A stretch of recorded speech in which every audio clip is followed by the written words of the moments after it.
Good morning, students. Today we will start our next topic, that is outsourcing of services के अंदर आज हम उसकी नीड पढ़ने वाले हैं कि एक्चुअल में हमें क्या जरूरत थी बाहर से सर्विसेज लेने की, क्यों हम बाहर से सर्विसेज लेते हैं। आउटसोर्सिंग का मीन्स हमने लास्ट क्लास में अपने पढ़ लिया था, मीन्स बाहर से कुछ सर्विसेज लेना, और उसकी फीचर्स हमने देख लिए थे, उसकी कैरेक्टरिस्टिक्स हमने देख ली थी। बट अब मेन बात क्या है कि हम लोगों का मेन फोकस किस चीज पे रहना चाहिए कि ये जो सर्विसेज हैं हम बाहर से लेते क्यों हैं, इसका रीजन क्या है। ठीक है, हम ये सर्विसेज बाहर से लेते क्यों हैं। एक मिनट बेटा, है ना।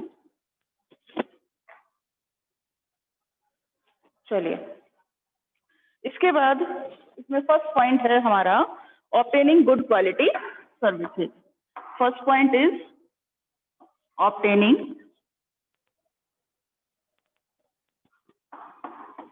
good quality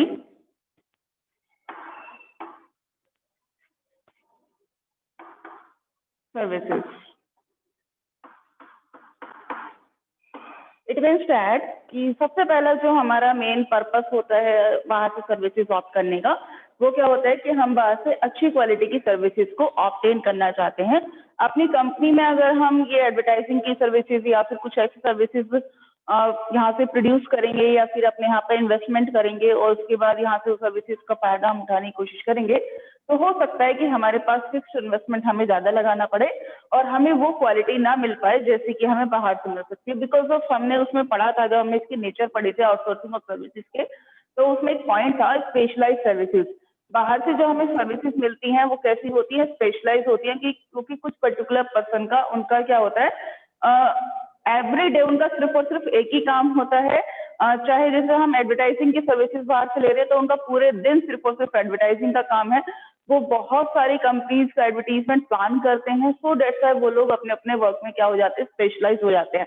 जैसे ही वो लोग स्पेशलाइज होते हैं तो स्पेशलाइजेशन, उनके स्पेशलाइजेशन का फायदा कौन लेता है, हम लोग लेते हैं, सिर्फ कुछ पर्टिकुलर अमाउंट उनको पे करके। तो सबसे बड़ी जो हम लोगों की इसकी नीड फील होती है बाहर से सर्विसेज लेने की, वो ये होती है कि हम बहुत कम अमाउंट में अच्छी क्वालिटी की सर्विसेज बाहर से ऑब्टेन कर सकते हैं। अपने यहाँ पर शायद इतनी एफिशिएंसी हम ऑब्टेन नहीं कर पाए क्योंकि हमारे यहाँ पर बहुत ज्यादा एडवर्टीजमेंट का काम है ही नहीं। हमें तो थोड़ा बहुत एडवर्टीजमेंट की जरूरत होती है, तो हम थोड़े पैसे देकर बाहर से एडवर्टीजमेंट क्या कर सकते हैं, करा सकते हैं। नेक्स्ट पॉइंट, इसमें सेकेंड पॉइंट है, point number 2 is avoiding fixed investment in services. Avoiding fixed investment in services. ठीक है, तो सेकंड पॉइंट, जैसा कि हमने इसके फर्स्ट कंसेप्ट में जब मैंने आउटसोर्सिंग आपको बताया था इसका कंसेप्ट, तभी मैंने बताया था, एक एग्जांपल मैंने आपको दिया था समोसे का। समोसा अगर आपको खाना है तो उसके दो तरीके हैं खाने के। एक तो क्या कि हम मार्केट जाएं और 10 रुपीज का समोसा परचेज करें, उसको खा लें। दूसरा तरीका क्या है कि हम उस समोसा बनाने के लिए घर पे सारा रॉ मटेरियल लेकर आए, मैदा लेकर आए, ऑयल लेकर आए, आलू लेकर आए, फिर उसको बनाए, और फिर उसके बाद भी क्वालिटी का पता नहीं वो क्वालिटी आएगी या नहीं आएगी जिसकी मार्केट में होती है, वो टेस्ट आएगा या फिर नहीं आएगा। सो दैट्स व्हाई हमने क्या किया, बहुत सारा इन्वेस्टमेंट कर लिया, बहुत सारी चीजें हम परचेज करके लेकर आए। जब हमें ऐसा लगता है कि हम पर्टिकुलर इस डिपार्टमेंट पे बहुत ज्यादा मनी एक्सपेंड नहीं कर सकते, हमारा इतना बजट नहीं है कि हम एक पर्टिकुलर मैनेजर, एक पर्टिकुलर पियोन या स्टाफ, वर्कर्स, इक्विपमेंट्स, एक पर्टिकुलर रूम अरेंज करके इस पर्टिकुलर डिपार्टमेंट को दें, हमारा इतना बजट नहीं है। एट दैट टाइम हम फिक्स इन्वेस्टमेंट को अवॉइड करने के लिए क्या करते हैं, बाहर से सर्विसेज यानी आउटसोर्सिंग ऑफ सर्विसेज का यूज करते हैं। ये इसका सेकंड सबसे बड़ा पॉइंट है। पॉइंट नंबर 3 पर आते हैं जल्दी से फटाफट से, smooth running of business. Point number 3, smooth running of business. Means अपने बिजनेस को बहुत ज्यादा स्मूथली चलाने के लिए भी हमें किसकी जरूरत पड़ती है, आउटसोर्सिंग ऑफ सर्विसेज की नीड होती है। सबसे पहली बात यहाँ पे स्मूथली इसकी वजह से कैसे चलेगा, बिकॉज ऑफ क्योंकि हमारी कंपनी के जो मैनेजर्स हैं उनका वर्कलोड रिड्यूस होगा, हम उनको ओवरबर्डन ना करके एक नया काम हम उनको नहीं दे रहे हैं, हम क्या कर रहे हैं उनके हिस्से का एक काम बाहर से करवा रहे हैं, पैसे दिए बाहर के लोगों से करा लिए, तो वो लोग क्या हो गए इस पर्टिकुलर काम से फ्री माइंड हो गए हैं, मेंटल लेवल उनका थोड़ा सा फ्री हो गया है और वो अपना जो माइंड है, अपना जो स्ट्रेस है, अपनी जो एफिशिएंसी है उसको अपने प्रोडक्शन, अपने सेल्स और बाकी के काम में लगाएंगे, कस्टमर को सेटिस्फाई करने पर ये लोग ध्यान देंगे जिससे ज्यादा से ज्यादा गुड्स की हमारी एफिशिएंसी इंक्रीज हो। तो जो हमारा वर्क कंपनी में चल रहा है वो बहुत स्मूथली चल पाएगा बिकॉज ऑफ इनका एक वर्कलोड क्या हो गया है, कम हो गया है, हमने वो सर्विसेज बाहर से ले ली। ये 3 मेन ऑब्जेक्टिव होते हैं, जरूरतें हैं हमारी जिसके लिए हम आउटसोर्सिंग ऑफ सर्विसेज का यूज करते हैं। सबसे पहली बात अच्छी क्वालिटी की सर्विसेज लेने के लिए जिससे हमें स्पेशलाइजेशन का बेनिफिट मिल पाए, फिक्स्ड इन्वेस्टमेंट्स को अवॉइड करने के लिए, और तीसरी चीज जिससे हमारा बिजनेस स्मूथली चल पाए। ये 3 पॉइंट्स हो गए। कल हमने इसकी नेचर पढ़ ली थी, आज इसके टाइप्स देखेंगे बेटा। वो बहुत इंपॉर्टेंट है एग्जाम के पॉइंट ऑफ व्यू से भी और आपके रियल लाइफ सिचुएशन जैसे आप बिजनेस प्लान अगर आगे इन फ्यूचर करते हैं तो भी बहुत इंपॉर्टेंट है, उनको ध्यान से देखिएगा।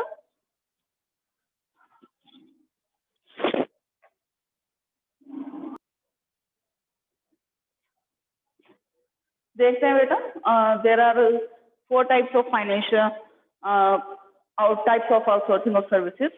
4 टाइप्स क्या हमारे पास टाइप्स हैं, 4 में से अभी फिलहाल हम यहाँ पर 2 देखेंगे। फाइनेंशियल सर्विसेज हो गया एक हमारा है एडवर्टाइजिंग सर्विसेज सेकंड नंबर पे। एडवर्टाइजिंग सर्विसेज वही है जिसको लेकर हमने अभी तक सारे कॉन्सेप्ट पढ़े हैं। फाइनेंशियल सर्विसेज के भी 2 टाइप्स हैं, मीन्स दैट कंपनी के बाहर से अगर हमें कुछ सर्विसेज ऑप्ट करनी है अपने बिजनेस को स्मूथली चलाने के लिए तो फाइनेंशियल सर्विसेज 2 टाइप से बाहर से ऑप्ट की जा सकती हैं। उसमें से पहली है फैक्टरिंग फैसिलिटी। फैक्टरिंग फैसिलिटी किसे कहते हैं? होता क्या है कि बिजनेस में हमारे जो सेलिंग होती है वो दोनों तरीके की होती है, कैश सेल भी करते हैं हम लोग और क्रेडिट सेल भी करते हैं, दोनों तरीके की सेल करते हैं। अब कैश सेल जो हमने की उसका तो देखिए कोई हमें नुकसान है ही नहीं, जो हमारा गुड्स आ रहा है हैंड टू हैंड हमारे पास क्या आ जाता है, उसका कैश आ जाता है। But in the case of credit sale, जब हम क्रेडिट सेल करते हैं तो उसका पता नहीं होता कि उसका पेमेंट हमें 2 दिन बाद, 3 दिन, 4 दिन, 2 महीने, 4 महीने बाद कब मिलेगा। इवन कुछ हमारे बिल्स ऑफ एक्सचेंज भी होते हैं बियाज, जो शायद आपने अकाउंटेंसी में पढ़े होंगे, कंसेप्ट मैम ने आपको बताए होंगे। तो यहाँ पर क्या है कि फैक्टरिंग फैसिलिटी के अंदर यहाँ पर आपको ये देखना है जो हमारी क्रेडिट सेल होती है, कौन सी सेल? Credit cell.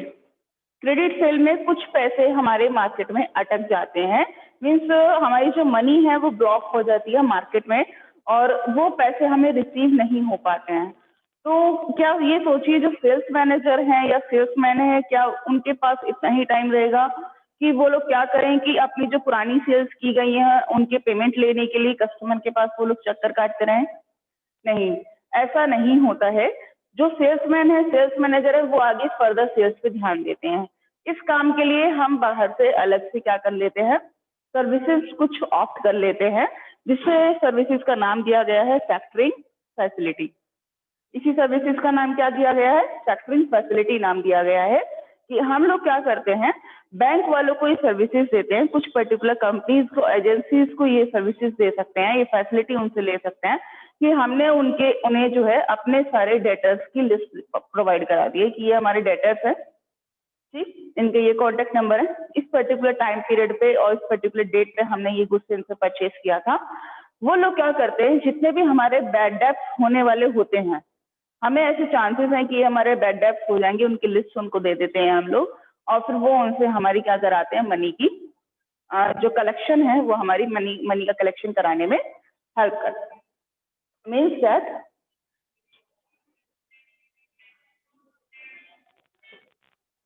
चलिए इसमें आगे क्या है, क्रेडिट फैक्टरिंग फैसिलिटी मीन्स अब वो लोग हमको क्या करते हैं, हमारी जो मनी मार्केट में ब्लॉक है उस मनी को हमें कलेक्ट करने में हेल्प करते हैं और ये सर्विसेज हम बाहर कंपनी के बाहर से लेते हैं। इसके लिए हम उन्हें कुछ % कमीशन पे करते हैं, 5%, 10%, 20% उन्हें हम इसका कमीशन पे कर सकते हैं। इसके बाद जो दूसरी इसके अंदर सर्विसेज आती है वो कौन सी सर्विसेज है? Merchant banking facility. Merchant banking facility क्या होती है? होता क्या है बेटा, जो कंपनीज होती हैं, कंपनीज में क्या करते हैं हम लोग, शेयर्स इशू करते हैं, ठीक। तो वहां पर जो कंपनी के जो ऑनर्स हैं, बोर्ड ऑफ डायरेक्टर्स हैं, वो कंपनी में क्या करते हैं, शेयर इशू करके पब्लिक से मनी कलेक्ट करते हैं। जैसे आपने सुना भी होगा मार्केट में कि मूवीज वगैरह में हमने एग्जाम्पल्स देखे हैं कि मैंने शेयर में पैसे इन्वेस्ट किए थे करोड़ों रुपए, पापा के सारे पैसे डूब गए वो, ठीक है। होता क्या है, ऐसी शेयर मार्केट होती है पर्टिकुलर, और कंपनीज के शेयर मार्केट में सेल होते हैं।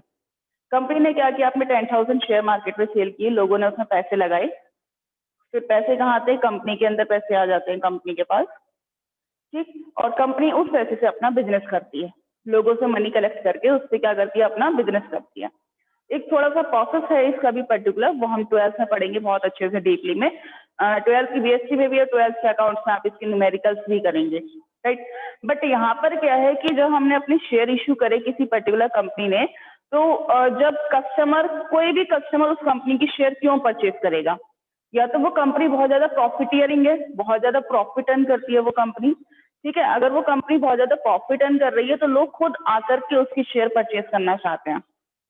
बट अगर वो कंपनी आपकी प्रॉफिटियरिंग नहीं है तो कोई भी पर्सन उसकी शेयर परचेज करना नहीं चाहता, और हमें अपनी कंपनी के शेयर क्या करने पड़ते हैं, सेल आउट करने पड़ते हैं। We have to sell them, हमें सेल करने पड़ते हैं। उसके लिए हमें ब्रोकर्स को अपॉइंट करना पड़ता है, अंडरराइटर्स को अपॉइंट करना पड़ता है, या फिर हम ये फैसिलिटी किससे ले सकते हैं, बैंक से ले सकते हैं।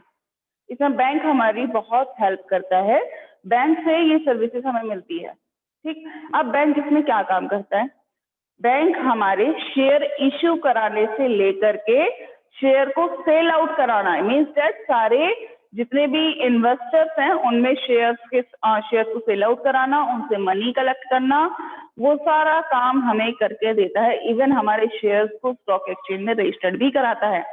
कौन? बैंक। हमें सिर्फ इसके लिए बैंक को क्या करना पड़ता है, कुछ पर्टिकुलर अमाउंट पे करनी पड़ती है, उसे फीस देनी पड़ती है। भाई जब काम कराएंगे दूसरे पर्सन से तो फीस तो देनी ही पड़ेगी हमें, ठीक है। तो जब बैंक हमें इस तरह की सर्विसेज प्रोवाइड कराता है उसे हम कहते हैं मर्चेंट बैंकिंग फैसिलिटी, सही। इसको बुक से देखेंगे आप तो और ज्यादा क्लियर हो जाएगा, आप उसको बुक से अच्छे से रीडिंग कर लीजिएगा। नेक्स्ट वही है आपकी एडवर्टाइजिंग सर्विसेज, ठीक है। आगे देखते हैं बेटा।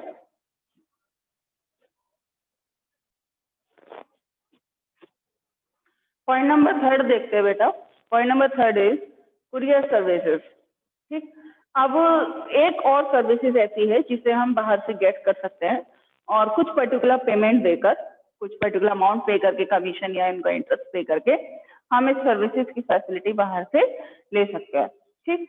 एक तो तरीका ये है कि हमारी कंपनी में जितने भी, अगर कुरियर कहीं जा रहा है या आ रहा है, हम लोग ऑनलाइन सेलिंग का भी काम करते हैं, या हमें कुछ गुड्स ऐसे हैं जो हमें कुरियर करवाने पड़ते हैं कुछ पर्टिकुलर प्लेसेस पर, तो एट दैट टाइम हम अपनी कंपनी में से या तो फिर कुरियर डिपार्टमेंट सेटअप कराए कॉरेस्पॉन्डेंस डिपार्टमेंट के अंदर, ठीक है। एक डिपार्टमेंट होता है कॉरेस्पॉन्डेंस, उसके अंदर हमें कुरियर सर्विसेज का भी एक डिपार्टमेंट, इन शॉर्ट सब एक डिपार्टमेंट हम वहाँ पे सेटअप कराएं।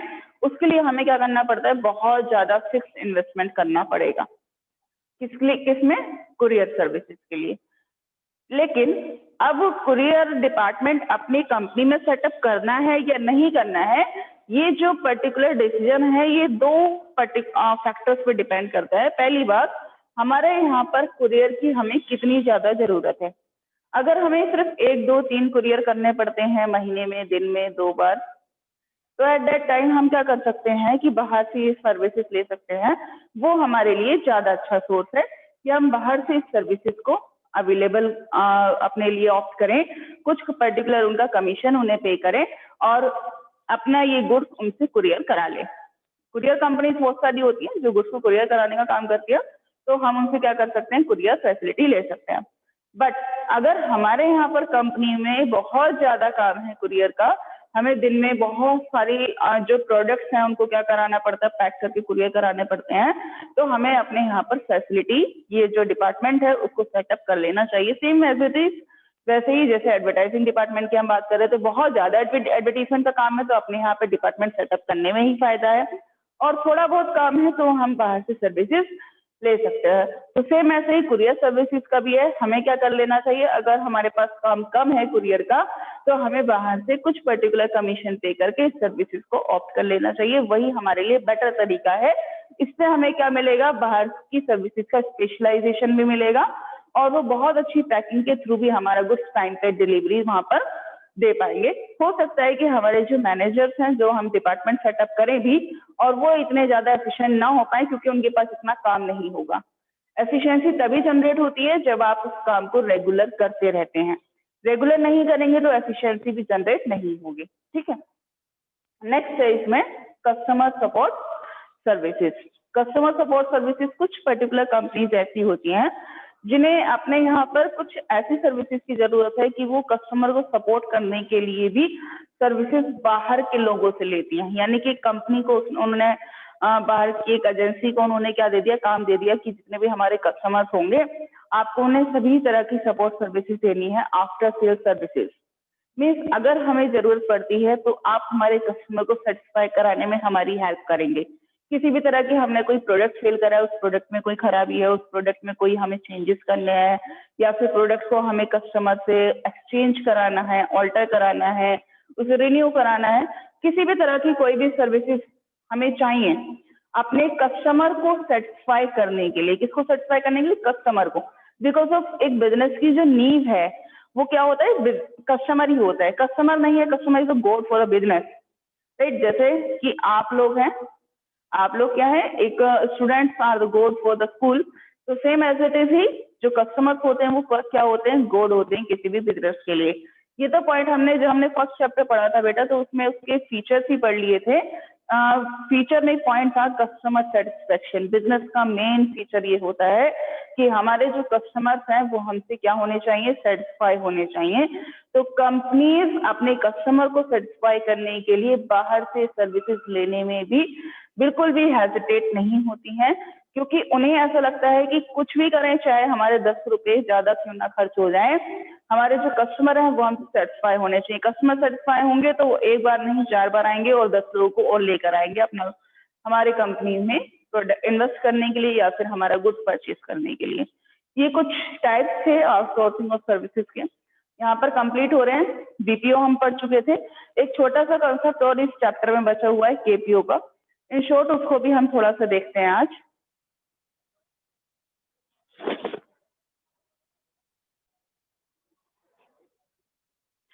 केपीओ का छोटा सा कंसेप्ट और देख लेते हैं बेटा जल्दी से। इसमें कुछ सर्विसेज कवर्ड की गई है, जैसे रिसर्च एंड टेक्निकल सर्विसेज। जैसे मार्केट में हमें ये देखना है कि हमें अपनी कंपनी में रिसर्च कैसे करानी है, रिसर्च कैसे करते हैं। हमारे जो मैनेजर्स हैं वो न्यू हैं, न्यू अपॉइंटेड मैनेजर्स हैं, उन्हें आइडिया नहीं है कि मार्केट में रिसर्च और टेक्निकल एनालिसिस का काम कैसे कराना है। तो हम बाहर से जो एक्सपर्ट्स हैं जो इस पर्टिकुलर वर्क को कर रहे हैं, जो सभी कंपनीज को आइडियाज देते हैं, सजेशंस देते हैं, उन पर्टिकुलर एक्सपर्ट्स पे कुछ पर्टिकुलर कमीशन देकर इस फैसिलिटी को हम गेट कर सकते हैं। किस तरीके से अपनी कंपनी में एनिमेशन और प्रोडक्ट को डिजाइन कराना है और किस तरीके से अपने बिजनेस को स्मूथली चलाना है, मार्केट में रिसर्च वर्क करानी है। ठीक, ये क्या है, कुछ पर्टिकुलर सर्विसेज हैं जो केपीओ की कैटेगरी में आती है। ये साउंड नॉलेज, हम बाहर से क्या ले रहे हैं, नॉलेज ले रहे हैं। अब ये क्या है, जब वहां पर तो बिजनेस प्रोसेस आउटसोर्सिंग में हम लोग बाहर से बिजनेस को चलाने के लिए सर्विसेज ले रहे थे, यहाँ पर नॉलेज ले रहे हैं। तो इसलिए बोला गया है जो केपीओ है वो क्या है, एक वन शिफ्ट अपवर्ड है, यानी कि अपवर्ड शिफ्ट है किससे, बीपीओ से। बीपीओ थोड़ा सा लोअर लेवल का है, केपीओ थोड़ा सा हायर लेवल का है। बिकॉज ऑफ इसमें हायर जो स्पेशलाइज्ड पर्सन है, जो एजुकेटेड पर्सन हैं, केवल हम उन्हीं से ही क्या लेते हैं, इस पर्टिकुलर सर्विसेज को ऑप्ट कर सकते हैं। दूसरा क्या है यहाँ पे, ऑल नॉन कोर एक्टिविटीज। इसके अंदर सारी नॉन कोर एक्टिविटीज होती है जो कंपनी के इंटरनल प्लेसेस पर ना होकर टॉप लेवल से रिलेटेड होती हैं। जो मैनेजर्स हैं जो प्लानिंग करते हैं, मीन्स ये सारी एक्टिविटीज प्लानिंग से रिलेटेड होती हैं, ना कि डूइंग वर्क जिसमें हम लोग कंपनी के अंदर प्रोडक्शन वर्क करते हैं। जैसे एडवर्टीजमेंट का काम हो गया, कुछ हम पैक कराने, कुरियर में हम कुछ पैक करा के कराने, ये ऐसी सर्विसेज नहीं है। ये कैसी सर्विसेज है, नॉन कोर एक्टिविटीज हैं जो कंपनी में ऐसा लगता है कि कंपनी में सर्विसेज ये हो ही नहीं रही है, दिखाई नहीं देती, जिनको हम देख नहीं सकते हैं। ये सिर्फ और सिर्फ प्लानिंग से रिलेटेड है। इन सब में हम क्या करते हैं, प्लानिंग करते हैं। आगे बोला है no predetermined process to reach the goal. KPO के अंदर अगर हम बाहर से सर्विसेज लेंगे, इसका कोई पर्टिकुलर प्रोसेस नहीं है कि इस प्रोसेस, ये वाला प्रोसेस हमें किसी एक्सपर्ट ने बता दिया है और इस प्रोसेस के थ्रू हम अपने गोल को अचीव कर लेंगे। उनकी जो एडवाइस है, सभी पर्टिकुलर कंपनीज के लिए अलग अलग एडवाइस हो सकती है। सभी कंपनी के मैनेजर्स के लिए सभी पर्टिकुलर, सबका क्राइटेरिया अलग अलग हो सकता है, तो सबके लिए एडवाइस अलग है सबका। जैसे डॉक्टर है, एक तरीके से डॉक्टर हमें सर्विसेज देता है, मेरे लिए कुछ अलग दवाई होंगी, आपके लिए अलग, आपके लिए अलग। सबकी जो बॉडी है उसका अलग, हमारी इम्यूनिटी सिस्टम सबका अलग अलग होता है। सो दैट्स वाई डॉक्टर को जो मेडिसिन हैं वो भी अलग अलग पे करनी पड़ती हैं। ऐसे ही सभी कंपनी का जो क्राइटेरिया है, जो बेसिक्स हैं वो अलग हो सकते हैं। तो वो जो एक्सपर्ट्स हैं वो क्या करते हैं, उनकी प्रॉब्लम सुनने के बाद आफ्टर डेट अपना सजेशन देते हैं, राइट। तो कोई पर्टिकुलर प्री डिटरमाइंड पहले से डिसाइडेड नहीं है कि इस पर्टिकुलर प्रॉब्लम तक पहुंचने का यही सॉल्यूशन है। लास्ट पॉइंट एक इसमें दिया गया है करियर पाथ। ये एक अल्टरनेटिव करियर पाथ में भी बहुत ज्यादा अच्छा ऑप्शन है केपीओ। अगर कोई पर्टिकुलर पर्सन बहुत ज्यादा हाईली एजुकेटेड है और वो कंपनी में जॉब किसी के अंडर में नहीं करना चाहता, तो वो अलग से अपना एक बिजनेस सेटअप कर सकता है, दूसरों को सर्विसेज प्रोवाइड कराने का, दूसरों को सजेशंस देने का, राइट। आज की क्लास हम यहीं ओवर करते हैं बेटा, ठीक है। कल हम अपना नेक्स्ट चैप्टर देखेंगे। आज के लिए इतना ही। Thank you and have a nice day to all of you.